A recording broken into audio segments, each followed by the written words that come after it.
ನಮಸ್ತೆ ನನ್ನ ಪ್ರಿಯ ವೀಕ್ಷಕರೇ, ನಮ್ಮ ಲಕ್ಷ ಚಾನಲ್ಗೆ ಸ್ವಾಗತ.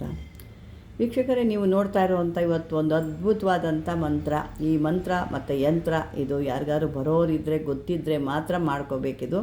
ಇದು ಬಂದು ನಿಮಗೆ ಪಂಚಮುಖಿ ಆಂಜನೇಯನ ಮಂತ್ರ ಅಂತ ಅಂದ್ಬಿಟ್ಟು, ಈ ಪಂಚಮುಖಿ ಆಂಜನೇಯ ಅಂದರೆ ನಿಮಗೆ ಗೊತ್ತಿರೋರಿಗೆ ಆದರೆ ಇದು ಭಾಳ ಎಷ್ಟು ಅದ್ಭುತವಾಗಿದೆ, ಎಷ್ಟು ಅದರಿಂದ ಒಂದು ಲಾಭ ಇದೆ, ಮತ್ತು ಅದರಿಂದ ನಿಮ್ಮ ಪರಿಹಾರಗಳೇನು, ನಿಮ್ಮ ಕಷ್ಟಗಳೇನು, ಅದನ್ನು ಯಾವ ರೀತಿ ದೂರ ಮಾಡ್ತಾನೆ ಅನ್ನೋದು ಭಾಳ ಇದು. ಯಾವ ಭೂತ ಇರ್ಬೋದು, ಪ್ರೇತ ಇರ್ಬೋದು, ದುಷ್ಟಶಕ್ತಿಗಳಿರ್ಬೋದು, ಯಾವುದೇ ಒಂದು ಮಾಟ ಮಂತ್ರ ತಂತ್ರಗಳಿರ್ಬೋದು, ಅಥವಾ ಯಾವುದೇ ಬ್ರಹ್ಮ ಪಿಶಾಚಿನೋ ಭೂತ ಪ್ರೇತಗಳು ಯಾವುದೇ ಇದ್ದರೂ ಕೂಡ, ಇದು ಮೋಹಿನಿಗಳು ಯಾವುದೇ ಇದ್ದರೂ ಇದನ್ನು ಒಂದು ಯಂತ್ರ ಮಾಡಿ ಅದಕ್ಕೆ ಒಂದು ಮಂತ್ರ ಕೂಡ ಬರುತ್ತೆ.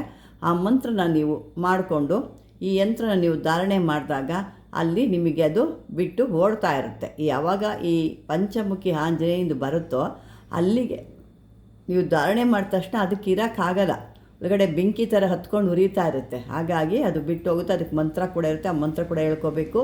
ಇದು ಪೂರ್ತಿ ಹಿಂದಿಯೊಳಗೆ ಅಕ್ಷರಗಳಿರೋದ್ರಿಂದ ನಿಮಗೆ ಹಿಂದಿ ಯಾರು ಬರೋರು ಅದನ್ನು ನೋಡ್ಕೊಂಡು ಮಾಡ್ಕೋಬೋದು, ಅಥವಾ ನೀವು ಗೊತ್ತಿರೋ ಮಾಡ್ತೀವಿ ಅಂದರೂ ಕೂಡ ಇದನ್ನು ನೋಡ್ಕೋಬೋದು.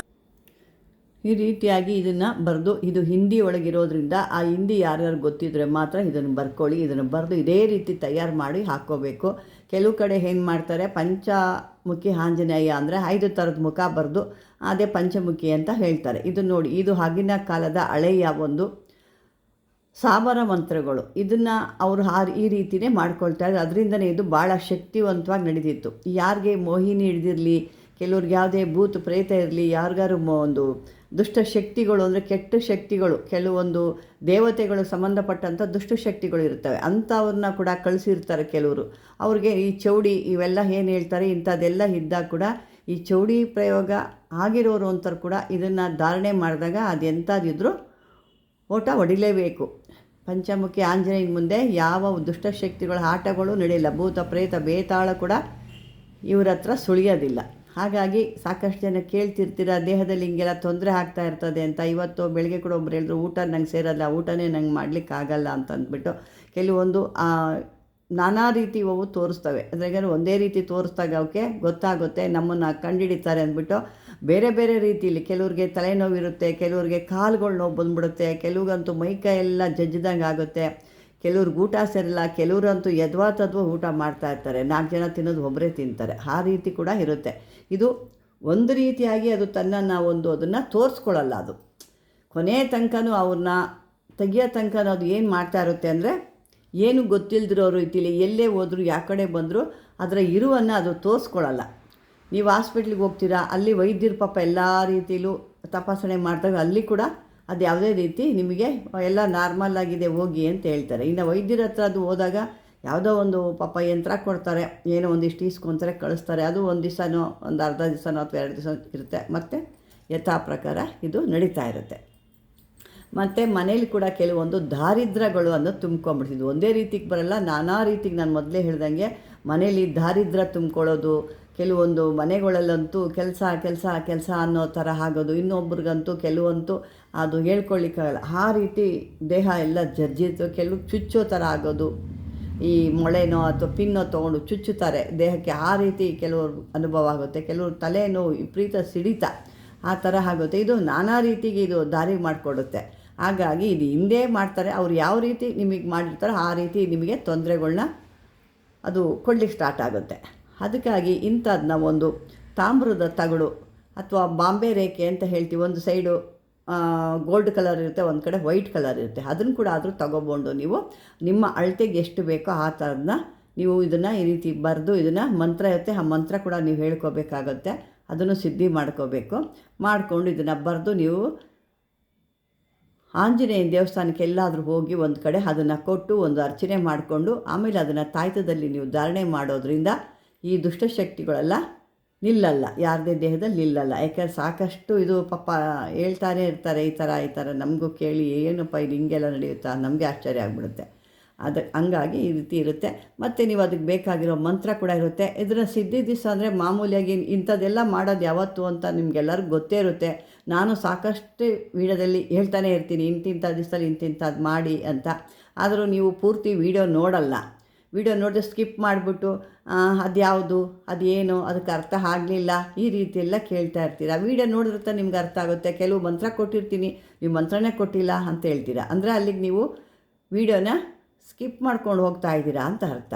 ಅದು ಇಷ್ಟ ಇಲ್ಲ ಅಂದಾಗ ಅದನ್ನು ನೋಡಿದ್ರೆ ನಿಮಗೇನೂ ಅರ್ಥ ಆಗಲ್ಲ. ಪೂರ್ತಿಯಾಗಿ ನೀವು ತಾಳ್ಮೆಯಿಂದ ನೋಡಿದಾಗ ಅದರ ಸ್ಟೋರಿ ಏನು, ಮಂತ್ರ ಎಲ್ಲಿ ಸಿಗುತ್ತೆ, ಹೆಂಗೆ ಸಿಗುತ್ತೆ, ಅಲ್ಲಿ ಎಲ್ಲ ನಿಮಗೆ ಡೀಟೇಲ್ಸ್ ನಾನು ಕೊಟ್ಟಿರ್ತೀನಿ. ಬನ್ನಿ ಇವಾಗ ಇದ್ರ ಬಗ್ಗೆ ಒಂದು ಮಂತ್ರ ನೋಡೋಣ.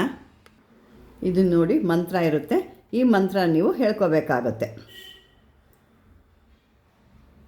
ಈ ಮಂತ್ರ ನೀವು ಹೇಳ್ಕೊಂಡಾಗ ಯಾವುದೇ ರೀತಿ ದುಷ್ಟಶಕ್ತಿಗಳಾಗಿ ಏನಿರಲ್ಲ. ಮತ್ತು ಇದಕ್ಕೆ ಎಷ್ಟು ಸಾರಿ ಹೇಳಬೇಕು ಅಂತಂದರೆ, ನೀವು ಒಂದು 10,000 ಆದರೂ ಹೇಳಬೇಕಾಗುತ್ತೆ, ಇಲ್ಲಾಂದರೆ ಒಂದು 5,000 ಆದರೂ ಹೇಳಬೇಕಾಗುತ್ತೆ. ಹೇಳಿ ಸಿದ್ಧಿ ಮಾಡ್ಕೊಂಡ ನಂತರ ಈ ಒಂದನ್ನು ನೀವು ತಯಾರು ಮಾಡಬೇಕಾಗುತ್ತೆ. ಮೊದಲೇ ನೀವು ತಯಾರು ಮಾಡೋವಂಥದ್ದಲ್ಲ, ಈ ಮಂತ್ರಗಳನ್ನ ನೀವು ಸಿದ್ಧಿ ಮಾಡ್ಕೊಬೇಕು. ಸಿದ್ಧಿ ಆದ ನಂತರ ನೀವು ಇದನ್ನು ಅವ್ರಿಗೆ ಈ ಒಂದು ಮಂತ್ರ ಹೇಳಿ ಅದನ್ನು ಶುದ್ಧಿ ಮಾಡಿ ಪ್ರಾಣ ಪ್ರತಿಷ್ಠಾಪನೆ ಎಲ್ಲ ಮಾಡಿ ಅವ್ರಿಗೆ ಯಾರು ಈ ತೊಂದರೆಯಲ್ಲಿ ಇರ್ತಾರೋ ಅಂಥವ್ರಿಗೆ ಇದನ್ನು ಕಟ್ಟಿದಾಗ ಅವ್ರಿಗೆ ಎಲ್ಲ ರೀತಿಯಲ್ಲಿ ಒಂದು ಅದ್ಭುತವಾದಂಥ ಒಂದು ಕೆಲಸ ಆಗುತ್ತೆ. ಮತ್ತು ದೇಹದಲ್ಲಿ ಯಾವುದೇ ರೀತಿ ತೊಂದರೆಗಳಿದ್ರು ಈ ರೀತಿಯಾಗಿ ಮಾಡ್ಕೊಳ್ಳಿ. ನಿಮಗೆಲ್ಲ ರೀತಿಯಲ್ಲೂ ಅನುಕೂಲವಾಗುವಂಥದ್ದು. ಯಾಕೆ ಅಂತಂದರೆ ಪ್ರತಿಯೊಂದು ಒಂದು ಮಾಡಿಸ್ಬೇಕು ಅಂತಂದರೆ 5,000 10,000 15,000 ಈ ರೀತಿ ಎಲ್ಲ ಇರುತ್ತೆ. ಕೆಲವ್ರಿಗಂತೂ ಎಷ್ಟೋ ವರ್ಷಗಳಾಗೋಗಿರುತ್ತೆ. ದೇಹದಲ್ಲಿ ಅದು ಈ ವಿಷ ಹೆಂಗೆ ರಕ್ತದಲ್ಲಿ ಮಿಕ್ಸ್ ಆಗಿರುತ್ತೆ ನೋಡಿ, ಆ ರೀತಿ ಕೆಲವೊಬ್ಬ ಮನುಷ್ಯರಲ್ಲಿ ಇದು ಸೇರ್ಕೊಂಡ್ಬಿಟ್ಟಾಗ ಅವ್ರಿಗೆ ಎಲ್ಲಿ ಹೋದ್ರು ಯಾವ ಥರ ಹೋದ್ರೂ ಗೊತ್ತಾಗಲ್ಲ. ಇನ್ನೂ ಒಂದು ಇದು ಏನು ಮಾಡ್ತವೆ ಅಂದರೆ, ನಾನು ಕೆಲವೊಂದು ವಿಡಿಯೋದಲ್ಲಿ ಹೇಳ್ತೀನಿ ನಿಮಗೆ, ಇದು ಅರಿವಿಲ್ದಂಗೆ ಇರ್ತವೆ. ಅವ್ರಿಗೇನೂ ತೊಂದರೆ ಕೊಡಲ್ಲ, ಯಾವ ರೀತಿಯೂ ಕೊಡಲ್ಲ, ಯಾವುದೋ ಅವ್ರಿಗೆ ಒಳ್ಳೆ ರೀತಿಯಲ್ಲಿ ಮಾಡಿಕೊಂಡೇ ಇರುತ್ತೆ. ಆದರೆ ಅವ್ರ ದೇಹ ಅದಕ್ಕೆ ಸ್ಪಂದಿಸಲ್ಲ. ಆವಾಗ ಅವ್ರಿಗೆ ಅರಿವಾಗ್ತದೆ, ಯಾಕೋ ನನ್ನ ದೇಹದಲ್ಲಿ ಏನೋ ಒಂದು ರೀತಿ ನಡೀತಾ ಇದೆಯಲ್ವ, ಎಲ್ಲ ಚೆನ್ನಾಗಿದೆ ಆದರೂ ಏನೋ ಒಂದು ರೀತಿ ನಡೀತಾ ಇದೆ ಅಂತ. ಆಗ ಅವ್ರಿಗೆ ಅರಿವು ಬರುತ್ತೆ. ಆದರೆ ಅರಿವು ಬರೋಷ್ಟೊತ್ತಿಗೆ ಇದು ಅವ್ರನ್ನ ಪೂರ್ತಿ ಕೊನೆಯ ಹಂತಕ್ಕೆ ತಂದಿರುತ್ತೆ. ಇದು ಭಾಳ ಕೆಟ್ಟದಾದಂಥ ಒಂದು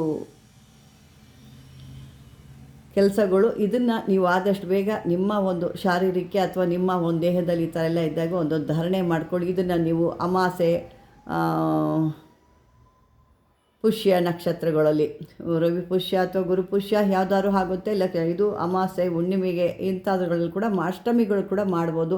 ಭಾನುವಾರಗಳಲ್ಲಿ ಕೂಡ ಇದನ್ನು ಮಾಡ್ಕೋಬೋದು. ಇದು ಮಾಡಿಕೊಂಡು ಈ ಮಂತ್ರ ನಾನು ಮೊದಲೇ ಹೇಳಿದಷ್ಟು ಹೇಳ್ಕೊಂಡು ದಿನಕ್ಕೆ 808 ಹೇಳ್ಕೊಳ್ಳಿ, ಅಥವಾ ನೀವು ಒಂದೇ ದಿವಸ ಹೇಳ್ಕೊಳ್ಳಿ, ಅದು ನಿಮಗೆ ಸೇರಿದ್ದು. ಹೇಳಿ ಇದನ್ನು ಈ ಒಂದು ಪ್ರಾಣ ಪ್ರತಿಷ್ಠಾಪನೆ ಮಾಡಿ ನೀವು ಆ ಒಂದು ಯಾರು ಈ ಒಂದು ಕಷ್ಟದಿಂದ ನರಳುತ್ತಿರ್ತಾರೆ ನೋಡಿ ಅಂಥವ್ರಿಗೆ ಆ ಒಂದು ಯಂತ್ರನ ನೀವು ಕಟ್ಬೋದು. ಆ ಯಂತ್ರ ನಿಮಗೆ ಎಲ್ಲ ಹಿಂದಿಲೇ ಇರುತ್ತೆ. ಸ್ವಲ್ಪ ಅಕ್ಷರಗಳು ನಿಮಗೆ ಗೊತ್ತಿಲ್ಲದಿರೋರಿಗೆ ಆ ಹಿಂದಿಯಲ್ಲಿ ಏನು ಬರುತ್ತೆ ಏನು ಅಂತ ಹೇಳ್ಕೊಳ್ಳಿ. ಯಾಕಂದ್ರೆ ಸಾಕಷ್ಟು ಇರೋದ್ರಿಂದ ನಾನು ಜಾಸ್ತಿ ಅದನ್ನು ಇದು ಮಾಡಲಿಕ್ಕಾಗಲ್ಲ. ನನಗೂ ಅಷ್ಟು ಹಿಂದಿ ಅಕ್ಷರ ಕೂಡ ಅಂತ ಇದ್ದಿಲ್ಲ. ಅದಕ್ಕೆ ನೀವು ನೋಡಿಕೊಂಡು ಅದನ್ನು ಗೊತ್ತಿರೋರ ಕಡೆಯಿಂದ ಮಾಡಿಸ್ಕೊಳ್ಳಿ. ಗೊತ್ತಿಲ್ಲದೆ ಸುಮ್ಮನೆ ಅದನ್ನೇ ನೋಡಿಕೊಂಡು ಕಾಫಿ ಮಾಡ್ತೀನಿ ಅಂದರೆ ಏನೂ ಕೆಲಸ ಆಗಲ್ಲ. ಯಾವುದೇ ರೀತಿ ಒಂದು ಸಾಸಿವೆ ಕಾಳಷ್ಟು ಕೂಡ ನಿಮಗೆ ಕೆಲಸ ನಡೆಯಲ್ಲ. ಅದ್ರ ಬಗ್ಗೆ ಅರಿವು ಇರಬೇಕು, ಗೊತ್ತಿರಬೇಕು. ಸಾಕಷ್ಟು ಜನ ಕೇಳ್ತಾನೆ ಇರ್ತೀರಾ, ನಾನು ವೀಡಿಯೋ ನೋಡಿರ್ತೀರಾ, ಆದರೂ ಮತ್ತೆ ಅದ್ರ ಬಗ್ಗೆ ಹೇಳಿ, ಮತ್ತೊಮ್ಮೆ ಹೇಳಿ ಏನು ಹೇಳ್ತೀರೋ ನನಗೆ ಗೊತ್ತಿಲ್ಲ. ನೀವು ಪೂರ್ತಿ ವೀಡಿಯೋ ನೋಡ್ದೇ ಸ್ಕಿಪ್ ಮಾಡ್ಕೊಂಡು ಹೋದ್ರೆ ಏನೂ ನಿಮ್ಗೆ ಅರ್ಥ ಆಗಲ್ಲ. ನೋಡಿ, ಎಂತೆಂಥ ಒಳ್ಳೊಳ್ಳೆ ಇಂಥವು ಬರುತ್ತೆ, ಅಂಥವನ್ನ ನೀವೇನು ಮಾಡ್ತಾರೆ, ನೀವೇ ಕಳ್ಕೊಂಬಿಡ್ತೀರ. ದಯವಿಟ್ಟು ಅಂಥದ್ದೆಲ್ಲ ಮಾಡಬೇಡಿ. ಈ ರೀತಿ ಕಂಟಿನ್ಯೂಯಾಗಿ ನೋಡಿ, ಕೊನೆ ತನಕ ತಾಳ್ಮೆಯಿಂದ ನೋಡಿ. ಯಾಕೆಂದರೆ ಒಂದು 8 ನಿಮಿಷ, ಒಂದು 5 ನಿಮಿಷ ಅಷ್ಟಿರುತ್ತೆ. ಅಷ್ಟು ನಿಮಗೆ ಒಂದು ಪೇಷನ್ ಇಲ್ಲದೆ ಮಾಡಲಿಲ್ಲ ಅಂದರೆ ಮುಂದಕ್ಕೆ ನೀವು ಇಷ್ಟು ಒಂದು ದೊಡ್ಡ ಕೆಲಸಗಳೆಲ್ಲ ಹೇಗೆ ಮಾಡ್ತೀರಾ ಅಂತ ಹೇಳ್ತಾ ವೀಕ್ಷಕರೇ, ಇಂಥ ಒಂದು ಯಾರಿಗಾರಿದ್ದರೆ ಇದನ್ನು ದಯವಿಟ್ಟು ಪಾಪ ಅಂಥವ್ರಿಗೆ ಒಂದು ಮಾಡಿ, ಅವರ ಕಷ್ಟಗಳನ್ನ ಪರಿಹಾರ ಮಾಡಿ, ನೀವು ಕೂಡ ಒಂದು ಒಳ್ಳೆಯ ಹೆಸರನ್ನ ತೊಗೊಳ್ಳಿ ಅಂತ ಹೇಳ್ತೀನಿ. ಮೊದಲಾಗೆ ಹೈಪ್ ಅಂತ ಬರುತ್ತೆ, ಹೈಪ್ ಒತ್ತಿ. ಅದೇ ರೀತಿ ಇದ್ರ ಬಗ್ಗೆ ಏನಾದರೂ ಡೌಟ್ ಇದ್ದರೆ ಕಾಮೆಂಟ್ ಬಾಕ್ಸಲ್ಲಿ ಹಾಕಿ. ಹೊಸ್ದಾಗಿ ನೋಡ್ತಿದ್ರೆ ಸಬ್ಸ್ಕ್ರೈಬರ್ ಮಾಡ್ಕೊಳ್ಳಿ, ಲೈಕ್ ಮಾಡಿ ಅಂತ ಹೇಳ್ತಾ ಧನ್ಯವಾದಗಳು.